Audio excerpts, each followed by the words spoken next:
Bien, bueno, muchas gracias. Un gran honor para mí que me hayáis invitado a la Asamblea General, las cooperativas agroalimentarias. Bien, bueno, como ha indicado el presidente, el director, el origen es que Papeles de Economía Española, es decir, FUNCA, es una gran organización de las cajas de ahorros.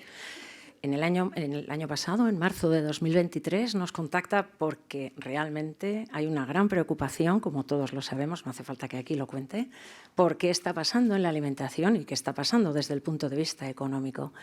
Y en ese contexto pues, surge la colaboración múltiple, que luego al final comentaré quiénes son los autores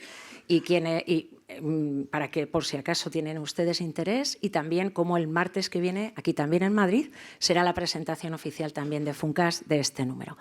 ¿Y de qué hemos hablado en retos? ¿Y qué retos hemos planteado? ¿Vale? Está totalmente disponible el número para su consulta, luego insistiré en ello. Bueno, no tengo que, por equilibrar y por empezar abriendo un poquito el melón. La primera parte, no tengo que convencer aquí a nadie en este foro de la importancia que tiene el sector agroalimentario, tanto en renta, en empleo, en comercio internacional, que somos un ejemplo a seguir por otros sectores, y desde el punto de vista social. He querido poner esta diapositiva porque a veces, cuando intentas explicar, parece que te vas siempre a una parte de la... Y no, tenemos mucho que decir y mucho que aportar y mucha importancia estratégica. Y como sector estratégico también, bueno, pues una relevancia económica, que es de lo que hemos venido a hablar aquí. Pero en esa relevancia económica nos ha llegado todo el impacto que tiene la sostenibilidad, el Pacto Verde Europeo, otros factores externos que no nos los esperábamos y que también me pidieron que especialmente hablase de los márgenes. Entonces, quizás por el tiempo hay alguna diapositiva que se nos va a quedar ahí un poquito, hay que ir corriendo, pero no pasa nada porque para eso las he dejado y un poco más explicados, además más resumido, además de, por supuesto, el número, ¿vale? Hablaré de esos factores externos y de la inflación famosa y de que los precios, qué está pasando y dónde y cómo y lo difícil que va a ser exponerlo. De cadena no hace falta aquí que hable mucho, comentaré un poquito, pero algo. Y final, porque lo conocéis mucho mejor que yo, y luego de colaboración e innovación. Con lo cual, sobre esos tres ejes voy a pivotar lo que voy a decir. Es irrelevante aquí porque lo sabemos, pero por afianzar y porque sepáis qué es lo que se ha dicho en el número, ¿no? ¿Qué se ha dicho? Que el sector es muy importante, vamos a sacar músculo y vamos a decirlo. ¿Y en qué se ha mejorado? Que a veces siempre igual un tono más pesimista, no, es un tono, en mi opinión, optimista, porque estamos con un sector que ha mejorado en el acceso a las cadenas, tenemos muy eficientes las cadenas, ha habido un crecimiento, por supuesto hay opciones de mejora, pero podemos decirlo que está muy bien. Tenemos cierta especialización, como sabéis, dentro de la Unión Europea, no es algo nacional, es algo a nivel internacional importante. Llamó la atención con alguna otra entrevista o puesta en escena que hemos hecho para este número, oye, ¿cómo puede ser el 10% en medios de comunicación, ¿vale? ¿Cómo el 10% de la agricultura hacen el 70% de producción? Bueno, estamos diciendo que hay, lo que queremos decir con ese indicador es que hay una serie de explotaciones que tienen, o una serie de organizaciones que tienen, han ido ganando dimensión y están aportando una producción muy importante y, como os decía, una sensible mejora. Ese balance positivo sistémico del comercio internacional sí que nos dicen, y no vamos a decir todo flores hoy, sino también alguna otra cuestión, sí que nos dicen, bueno, esa productividad y especialmente esa productividad del factor trabajo, que ya sabéis que la productividad es un numerador y denominador, ¿no? En el numerador lo que sacamos, en el denominador cuántos trabajamos. Y claro, todo afecta. Intentaré también hablar un poquito de tanto rendimientos o producción, cómo lo vamos a medir, y en el denominador, pues cómo hablamos del factor trabajo. Pero esta productividad no es un tema solo de España. Francia, Alemania tienen un problema también similar y veremos en qué podemos acabar, ¿no? Luego sí que, al lado de estos dos países que acabo de mencionar, tenemos una ventaja competitiva en sueldos que no hace falta que la defienda aquí, pero dos tercios de los que trabajan en el sector son por cuenta ajena, por lo tanto es algo relevante. Y también otra mimbre que creo que es interesante contarla antes de lanzarnos a los tres retos es que hay mucha pyme, mucha pequeña y mediana empresa, ¿no? Y en la industria también, ¿no? No solamente en el sector productor, hablando un poco de cadena, sino en la industria. Y en la industria tenemos un 80% de pymes, ¿no? Y este es uno de los trabajos, que si os apetece hay más datos, y ahí entramos ya a nivel europeo un poquito, no voy a hablar especialmente de políticas, pero un poquito, que nos ha impactado mucho, impacto elevado obviamente del Pacto Verde, desde el lado de la oferta, de la demanda, por eso vamos a ir viendo algunos detalles de cada lado. Toda la parte de la granja a la mesa y toda la legislación que ha surgido alrededor inicialmente de lo que acabo de contar y las elecciones que nos vienen y veremos qué impacto sí van a tener o al menos seguramente alguna cuestión sí. ¿Y qué surge de ese primer bloque que voy a hablar? Va a ser toda la parte de sostenibilidad y economía, claro, nosotros vamos por ahí. Bueno, es un papel clave el que está ejerciendo el sector agroalimentario en la sostenibilidad.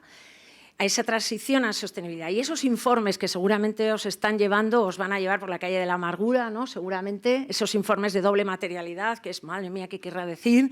¿No? Esa combinación. Se supone que ya de sostenibilidad ya lo habíamos aprendido un poco todo, la parte ambiental, económica, social, una sin la otra es muy difícil, y ahora ya nos estamos aprendiendo cosas nuevas. ¿Cuál es el punto que puede influir de reto o de tendencia? ¿Cómo estos informes de doble materialidad o estos informes ASG o de tal va a influir en la regulación a nivel financiero? Si es verdad que desde el punto de vista financiero las entidades financieras van a estar detrás de esto y bueno, va a haber una cierta... Que no solamente es hablar de lo que hacemos de sostenibilidad, sino el buen hacer y luego el impacto que puede tener en algo tan importante como la parte financiera. Y el tercer eje dentro de esta parte de la sostenibilidad es esa innovación, que es una palabra que ya estamos también un poco agotados, que vamos a hablar aquí de innovación, de colaboración. Antes a veces era cada vez más, ¿no? Lo notamos todos, nuestro acercamiento mutuo, todo tipo de organizaciones, es un placer, la verdad. El nivel de interacción que tenemos ahora, hay un nivel de colaboración muchísimo mayor.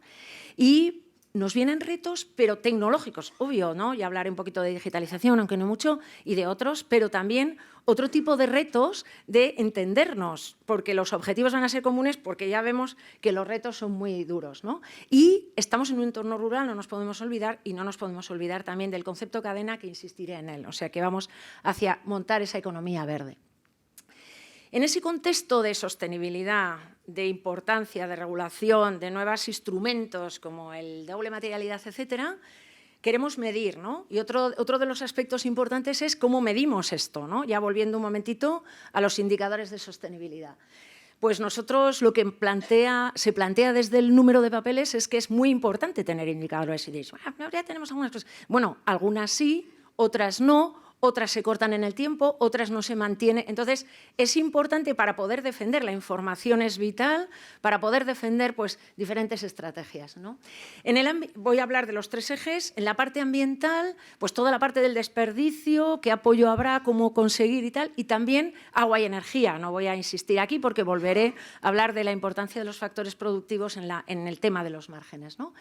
Desde el punto de vista social, creo que todos lo tenéis, lo veis, el tema del envejecimiento como algo importante para este sector, el empleo femenino que tenemos, tanto como los intangibles, es decir, cómo vender que socialmente el sector es muy importante por esa conexión, no hace falta que aquí, pero bueno, que es lo que se ha dicho en papeles, que está leyendo, lo quiero decir, que es una publicación de economía, ¿vale? Con lo cual se sigue asentando esta idea para que todo el mundo entienda que no solo se producen alimentos, sino mucho más, ¿vale?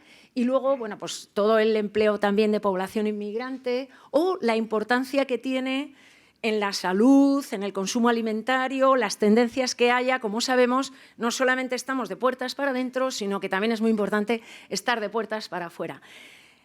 Ambiental, social y nos queda lo económico, que siempre ocupa muchas líneas y que nos preocupa, obviamente, porque si no hay una situación económica sostenible, el resto... Vale, entonces, ¿qué se mide? Bueno, márgenes, pero cuidado, vamos a ver lo de los precios después y veremos que los precios en sí mismos hay que comparar, ya lo sabéis, y tendremos que ir a ver, espera, precios de dónde, qué producto y en qué recorrido han llevado, ¿no? Entonces, precios, márgenes, valor añadido bruto, la productividad, que ya he hablado de ella, la renta, el comercio exterior y...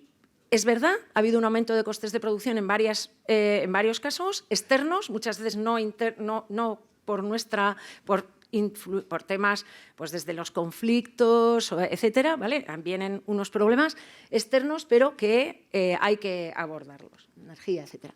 Entonces, desde este lado, ¿qué quiero también un elemento adicional que quiero destacar? Que además de esa complejidad y que esos indicadores es bueno que los tengamos para poder conectar unos con otros, tanto la parte ambiental, social y económica, para poder defender todo lo que se aporta a la sociedad. Además, se puede ver que no estamos hablando de una política cerrada, la nuestra, la del sector, sino que por cómo es nuestro sector, la importancia que tiene conectarnos con políticas comerciales, industriales, de transporte o de energía y, por supuesto, pues a lo largo de toda la cadena. En este debate de, bueno, estamos hablando de que económicamente defendemos esa importancia del sector desde el punto de vista del impacto que ha tenido la sostenibilidad. Otro de los esfuerzos que se hizo fue para ver, bueno, ¿y la sociedad qué piensa? ¿Qué piensa del cambio climático y qué piensa de los sistemas alimentarios? Que a veces parece que puede haber unos mensajes que no son tan positivos. ¿Qué es lo que piensa la sociedad? Hay muchas maneras de medirlo, aquí hay expertos en comunicación. Una de las opciones es utilizar las redes sociales. ¿Y por qué las redes sociales? Porque nos invaden a todos esta época de la hiperconectividad. ¿Y en qué cala las redes sociales aquí? ¿Qué dijeron, que han dicho compañeros expertos que puede calar? Lo que estuvieron trabajando es en las percepciones públicas y las influencias que tiene, ¿vale? El tema de, bueno, el cambio climático y sector agroalimentario. ¿De qué se habla en las redes, en definitiva? Y en concreto en Twitter, ahora X, bueno, ya sabéis, ¿no? Seguridad alimentaria, de agua, de producción animal, de cadenas de suministros, de costes, de tecnologías, de dietas saludables asequibles. O sea, estamos hablando de los dos ejes. Estamos hablando de oferta, estamos hablando de producción, estamos hablando de demanda. ¿Qué pasa con la demanda? ¿Dónde está?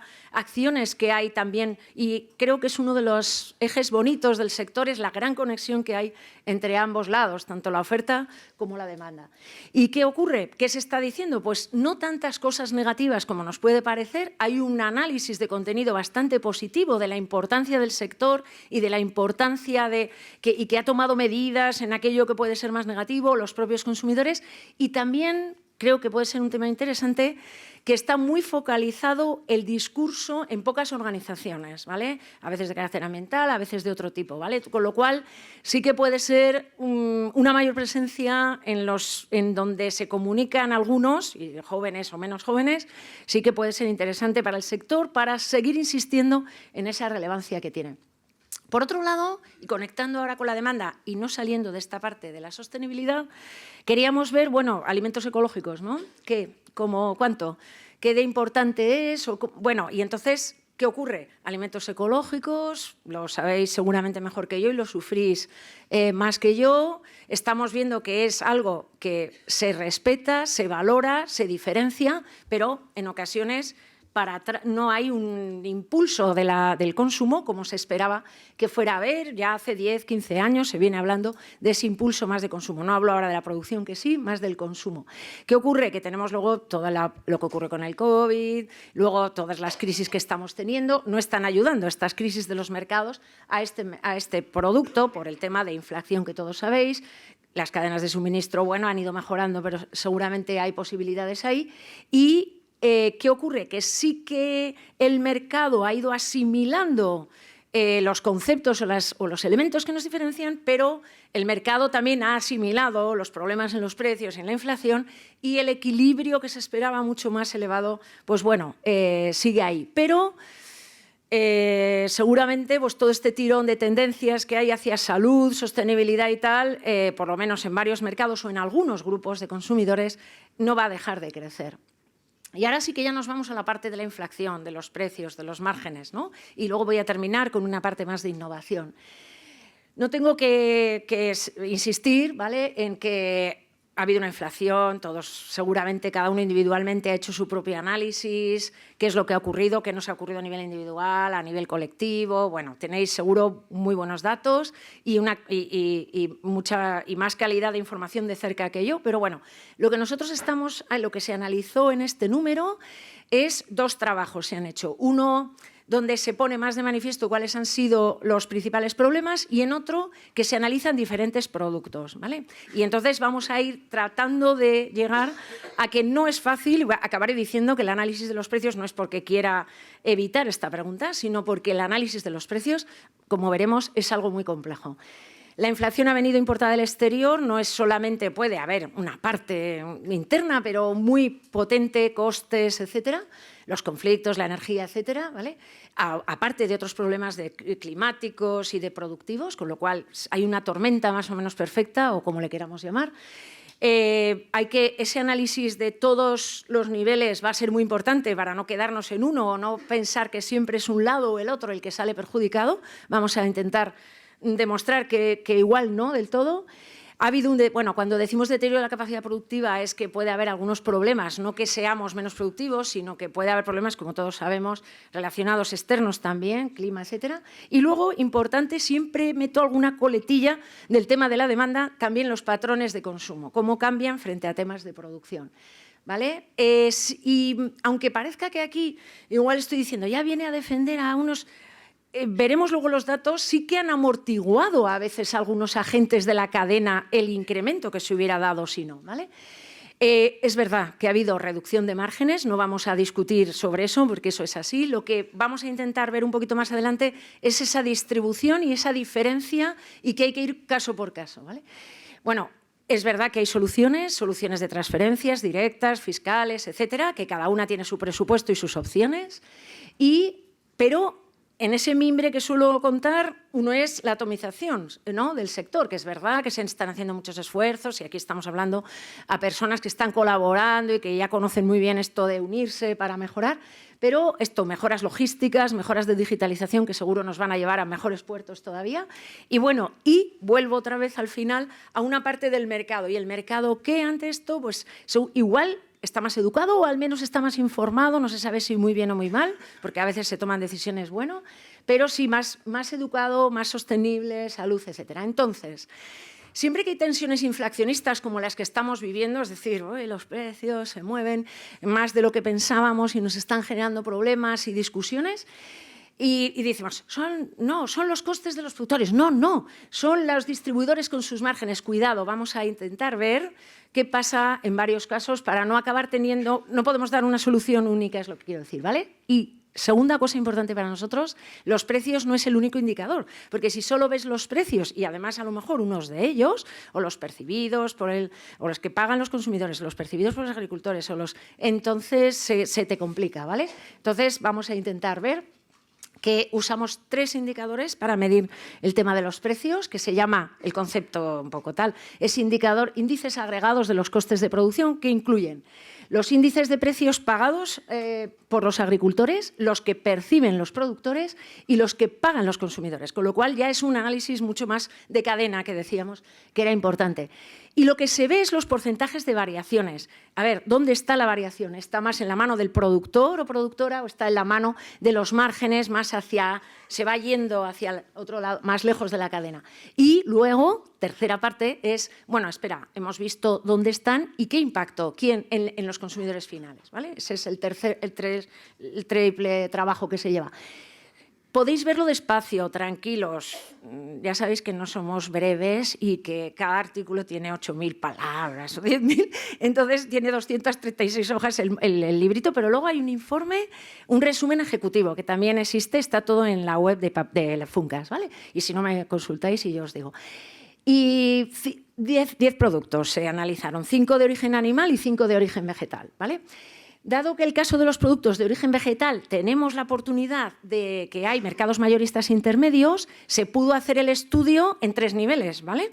Mientras que en los productos de origen animal no, solamente en 2 niveles, ¿de acuerdo?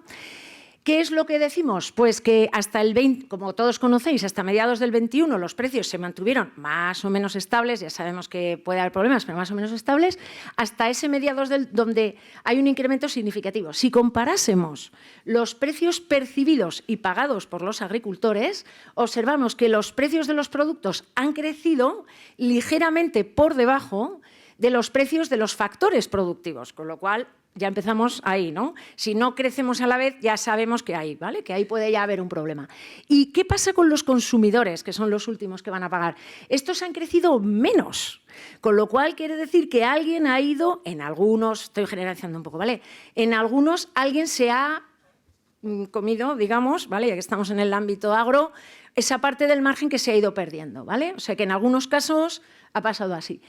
En los productos de origen animal ha habido un incremento de los precios percibidos, pero cuidado, ¿por qué? Porque en los productos de origen animal ha habido un mayor incremento de los costes de producción, también en otros, pero es que es muy difícil generalizar, cada uno me podéis hablar de un sector y os diré sí, tenéis razón, porque es que es muy difícil, por eso se seleccionan varios productos, etcétera. Pero bueno, aquí más es método y que vemos qué ha pasado. Bien, en leche, carne de cerdo los márgenes han aumentado, pero muchas veces en porcentajes mínimos, y en el caso de huevos y tal, y carne de vacuno bajaron los márgenes, ¿vale? Los vegetales, como los precios han aumentado menos en términos relativos de lo que había ocurrido con los productos de origen animal, ¿vale? Y este hecho es particularmente importante en algunos, por ejemplo en las manzanas, donde los precios prácticamente no se han modificado y debido a que los productores pues los han mantenido estables o se les ha mantenido estables, ¿vale? Bueno, pera y tomate es un ejemplo diferente porque tomate sí que ha tenido un impacto mayor, por lo menos en los datos oficiales que se consultaron, en precios y ahí amortiguó un poco el detallista que trató de que el margen no fuera tan alto al impactar a los consumidores. Por tanto, como decía, en el caso del tomate en concreto, no de otros productos, el mayorista, bueno, digamos que fue el responsable del incremento de precios, mientras que en el caso de la pera fue más el productor. O sea que depende de dónde estamos, qué posibilidades hay de utilizar precios o no en cada nivel de la cadena, pues nos condiciona, ¿vale? Pera, cebolla presenta similitudes que están diremos, en los datos que nosotros tenemos, entre los más altos de los productos considerados. En todo caso, en ese lado, cuando llegas al mayorista, hay una bajada significativa del margen mayorista que permite moderar los precios. ¿Qué es lo que quiero contar? Independientemente de la pera, la manzana, la carne de vacuno, tal, que no puedo memorizar todos estos datos, ni yo, que por eso estoy mirando a la pantalla, ¿qué es lo que queremos decir? Que, bueno, que no es fácil analizar los precios, que tienen varios niveles, que hay que cuidar en qué momento cada producto está viendo problemas, porque si no, a veces tratamos de generalizar cuestiones que o ha habido una razón externa, o ha habido un comportamiento oportunista, pero menos, o ha habido una política de amortiguación en alguno de los lados, ¿vale? Bueno, aquí estoy un poco diciendo esto para abreviar y no seguir insistiendo en este debate, pero que nuestro principal, digamos que lo que se está diciendo en el número de economía, a los economistas y todas las personas que nos quieran escuchar, además de, obviamente, todos los que nos dedicamos al sector, es que el debate planteado sobre la responsabilidad es un poco estéril, en el sentido de que a lo mejor no hay que buscar a los culpables, sino que hay que analizar bien las cadenas y ver, a ver, dónde está habiendo el problema y además incluso no he añadido ahí territorio porque a veces los datos, cuando hablaba antes de los datos, a veces los datos los tenemos tan agregados que igual alguno dice, yo no me veo representado para nada en lo que has dicho del tomate o lo que fuera, ¿no? ¿Y por qué? Bueno, porque son un único dato, tal, con la importancia que tiene la información también para tomar decisiones y cuanta mejor información y más actual y mucho mejor, ¿vale? Entonces, bueno, insistimos, los incrementos de los precios de los productores normalmente asociados a aumentos de costes de producción son los que generan a veces esos incrementos, pero a veces ahí los márgenes se moderan y al revés, en otros casos son los productores los que crecen menos y son los márgenes en el último eslabón los que acaban creciendo más rápidamente, pero incluso esa tendencia hay que matizarla paso por paso. Bien, esto un poco sobre márgenes. Terminando un poco por ahí, hay un capítulo dedicado a cooperativas, ¿vale? Y en el caso de las cooperativas, lo que vosotros conocéis muy bien, todo el tema de cadena que he escuchado, ese equilibrio de las relaciones de cadenas, temas de la dimensión, los contratos y el poder de negociación que cada uno de vosotros tenéis y, bueno, y esa posibilidad de influir sobre los contratos. Y finalmente, como en ese toque que añadimos siempre, ¿no? Cuando termino un tema, estaría la demanda, el mercado, los consumidores, qué está pasando, pero la cesta. Leí ahora esta mañana, cuando venía hacia aquí, una de las sitios web que consultaremos todos. Los precios no bajan, la cesta de la compra no acaba de bajar del todo. Bueno, el trabajo de los autores esperaba que para el 24 se moderasen mucho en el segundo semestre. Veremos a ver si hemos acertado en esas previsiones. ¿Vale? Bueno, pues en el caso os decía de, bueno, no se moderan, ¿qué pasa con la demanda? Que siempre es interesante. Bueno, ¿cómo está la distribución? Que hemos hablado muy poquito hasta ahora, voy a hablar un poquito más, ¿vale? ¿Qué posiciones tiene la distribución? Diferentes tipos de distribuidores, me diréis, depende de quién, dónde, cómo, cuándo, con qué, ¿vale? Sí, y qué capacidad negociadora es de lo que queríamos hablar, ¿no? Pero también depende de los consumidores, cómo estamos creciendo, esa demografía, ese incremento de las edades más adultas, la renta disponible que vamos a tener, cuánto, qué nos comunican, ponemos ahí, y la salud. Salud, producción, sostenibilidad también, pero salud, un eje que tira y con las personas que cada vez vamos a ser más mayores, todavía más. No tengo que volver a insistir la importancia del comercio internacional, del desarrollo tecnológico, políticas, etcétera, migración. Y un tema que sí que es interesante, o a mí por lo menos me lo pareció, es que las reacciones diferentes que ha habido en los mercados, en la distribución en especial, a la crisis de 2008 y a la crisis de 2022. 2008, lo de los precios, mucho más tal. Aquí, bueno, aquí nos ha llegado un tema, más la inflación, más tal. Y bueno, no ha habido unas posiciones bastante diferentes en cuanto a comportamiento de compra, que algo comentaré después. Y bueno, y esos cambios con el tema de proteínas animales, proteínas vegetales, mercados globales, qué pasa con las materias primas, cuánto va a haber, qué evolución van a tener, distribución, etcétera, cómo va a impactar, ¿vale? Y ya terminando un par de cosas y resumiendo, otra parte está dedicada a innovar. ¿En qué vamos a innovar? Pues sobre todo 3 ejes importantes. Colaborar para innovar, hemos puesto. ¿Qué quiere decir colaborar para innovar? Pues que estemos juntos haciendo cosas, pero ¿cómo? Pues necesitaremos financiación, claro que sí, necesitaremos apoyo, pero haremos un montón de cosas, agentes distintos. Ya sé que pertenecéis, no lo tengo que contar aquí, que sois cooperativas, clústeres, etcétera, todo tipo de organizaciones de todo tipo, pero va a ser muy importante porque esa innovación también nos va a conectar para ser más productivos, es atender esa demanda y ser más abiertos, ¿no? Compartir no es tan fácil y no hace falta que lo cuente aquí, ¿vale? Sí que se ha observado, cuando hemos visto la evolución que ha habido en todo el esfuerzo que se está haciendo en innovación, que hay cada vez más conexión público-privada, con lo cual esto no va a hacer más que sumar o multiplicar, ¿vale? Porque tenemos un riesgo mayor en las innovaciones y unas estructuras, como ya hemos hablado, además de todo el carácter rural.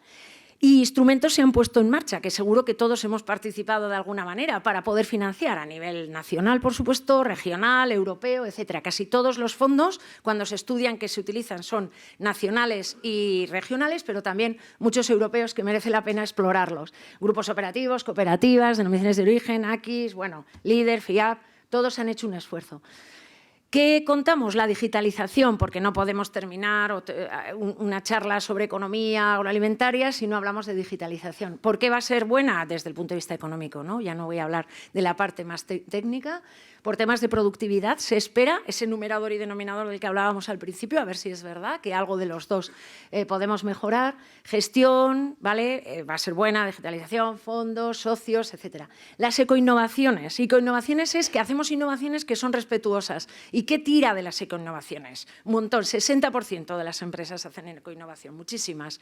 ¿Vale? ¿Y para qué? Pues por normativa, hemos puesto en primer lugar porque me han obligado, pero también un poquito menos, no es el gran tirón, pero la demanda, que es verdad que esa demanda que viene, se está hablando de hecho de una auténtica revolución en el consumo alimentario, veremos si son expectativas infladas o no, ¿vale? Pues que esas cosas que van a incluir lo eco vaya a ser importante. Luego, emprendimiento, que vamos a hablar resumido de emprendimiento.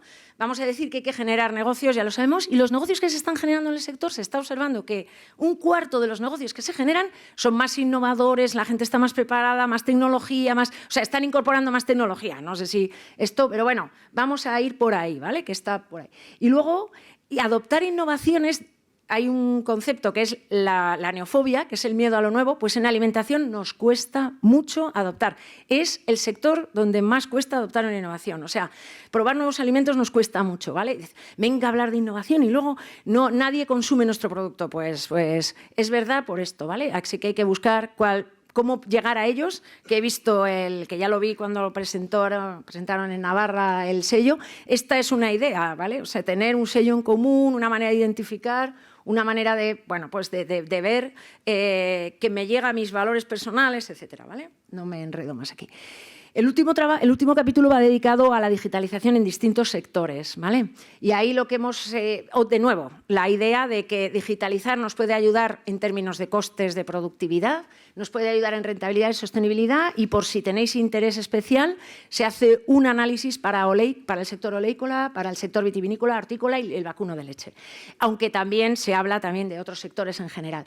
¿Y cuáles son las conclusiones? Formarnos, capacitarnos, generar alianzas otra vez, no hago más que hablar de esas alianzas, de esa cooperación aquí. Jóvenes, ¿cómo podemos atraer a los jóvenes a nuestro sector, que tenemos tanto interés en atraerlos todos? Las universidades nos pasa lo mismo. Y cultura y actitudes de colaboración y de control y de revisar. Estoy concluyendo, entonces. He puesto una palabra para cada reto.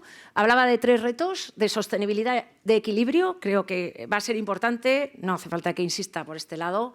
Obviamente la económica, la medioambiental va a seguir, y luego el tema social. Muchos indicadores sociales nos ayudarán en este sector.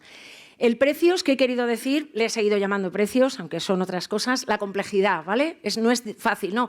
Tirarnos a la piscina, no, ya verá, esto es un poco arriesgado. Puede que nademos, pero puede que no, ¿vale? Y luego en la innovación he puesto ayuda. ¿Por qué pongo ayuda? Bueno, además de las ayudas para poder abordarlas, colaborar, etcétera.